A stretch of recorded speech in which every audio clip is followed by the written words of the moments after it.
Mish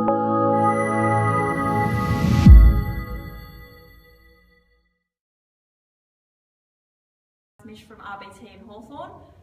Just going to go through the hip hinge today. So hip hinge is really important for deadlifts. So deadlifts is one of the main exercises that we do during our classes, as you all know.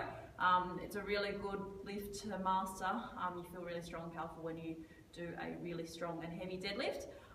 But to master the hip hinge is really important. So often in deadlifts it's really tempting to use your back to try and lift the weight off the ground.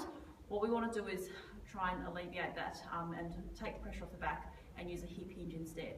Hip hinge is also useful for when we do kettlebell swings and also good mornings as well. It's a really good exercise to practice at home so you can master that. Hip hinge isn't a squat, so often you'll hear one of your coaches probably say to you during deadlifts, don't squat into it. What we're referring to then is to not bend down into it like you are sitting back into a squat. Rather, we want you to hip hinge, so it's that bend forward.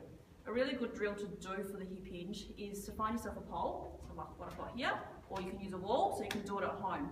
So, you want to stand a couple of inches away from it, so I'll stand side on so you can see. And basically, a hip hinge is what you sort of think, you want to push your bum back, and you want to try and touch that pole. So you want to push back, you can see my bum's touching onto the pole, okay? So you want to do that. So if I was to try and squat into it like that, that's not a hip hinge. Bum's not hitting the pole, can't hit it. So you want to try and do that drill. So it's leaning back, hit your bum back onto it. As you progress, you can take a few steps forward and you can keep trying to hit it back. Keep trying. As you can see, I'm quite far away from that pole, so I won't be able to get it. But if you stand close enough to it, you should be able to hit it. Okay, so just practice nice and close at first, then gradually pull yourself forward, and you can keep practicing that hip hinge. Once you master that, guys, you'll be nailing those kettlebell swings, you'll be nailing the deadlifts, you'll be nailing the RDLs, and happy days. Happy lifting, guys.